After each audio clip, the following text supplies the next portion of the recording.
11:25 p.m. Simi Valley Police Dispatch received a 911 call from a residence here on Hyder Avenue in Simi Valley. The call was related to a family disturbance that had occurred at the location. During the disturbance, which involved a stepfather and a stepson, the stepfather appears to have stabbed the stepson, who died at the scene. The stepfather was taken into custody by the units that arrived without incident. The stepfather is identified as Howard Novak. He's 62 years old, here from Simi Valley. And the stepson is Kelly Hughes, who's 28 years old. We researched calls for service. There have been no previous calls for service to the location for any disturbances or anything like that. The Simi Valley Police Department Detective Bureau is on scene with the Major Crimes Unit, conducting the investigation. We're back at the station interviewing the suspect, and as you saw, the medical examiner just arrived as we were talking to take possession of the body. So again, Commander, the call came in as a domestic dispute? It was a family dispute between the two of them. One thing that we are not sure of right now as part of the investigation is the sequence of events. We received a call. There was a dispute that was going on prior to the call, but we don't know if it was the dispute, stabbing, then the call, or if the call came in during the dispute and the stabbing happened while we were on our way. We don't have that information figured out right now. The Detective Bureau is working on that. And who made the call? You know, the call came from within the residence. It wasn't from a neighbor, and I don't have the information on who the person was that made the call. And were there any other people inside the home? We know for sure that the mother of the victim, who is the wife of the suspect, was at home at the time as well. And what's her name? We're not releasing her information. Okay. And as far as you know, there's only been this one victim, or one person? Yeah, there's only one victim, one suspect. There's no one outstanding.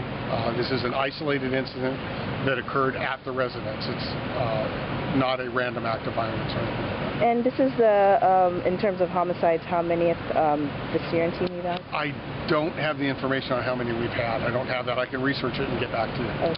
And we just saw the coroners pull up right now.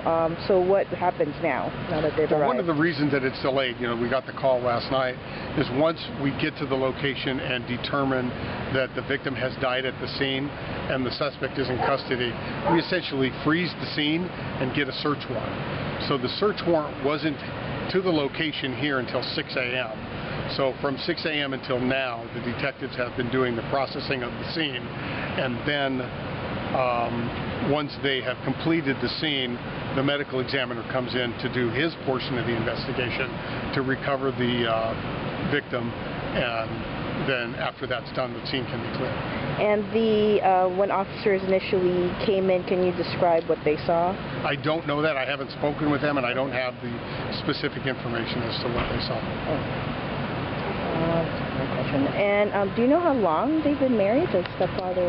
I don't have any information on the family situation, how long the mother and the stepfather have been married. I don't know any information about previous issues between them. If there was an ongoing issue, I know we have not received any calls for service regarding issues between them. They don't have any contacts with our agency that were negative contacts that would indicate that there was some type of a problem or an ongoing problem within the residence. I'm not discounting that. That's one of the things that the detectives have to find out, is what occurred that led up to this, that caused this man to stab his stepson. And Simi Valley is known for being one of the most safe neighborhoods really in the state and not the country. Can you tell how this is a nice neighborhood? Can you talk about that? This is a standard residential neighborhood here in Simi, but it goes to show that it doesn't matter where it is, what the neighborhood is, or the different socioeconomic levels or level of affluence. When there's a family issue or a family dispute, it can happen anywhere. It doesn't matter where your residence is. And so right now he is in custody. He is in custody. One other thing that has been a note of interest that has been looked into by some of the other media outlets is information we received that the suspect is a former civilian volunteer with the Los Angeles Police Department. I don't have information as to what he did as a volunteer there, and I have not independently confirmed that information, but that is information we have received from some of the neighbors as well as from other members of the media. And how old is the victim? The victim was 28. And how old is the suspect? The suspect is 62. And do we know how long they've been living at this house? I don't have information on how long they've been living. And again, the suspect was a volunteer? Correct. The information we have is a civilian volunteer, not a sworn, not a reserved police officer, but a civilian volunteer. We use civilian volunteers at our station. They'll do paperwork, answer phones, greet people at the front desk, go out as citizens on patrol, take cars to the car wash, and do support staff type of jobs.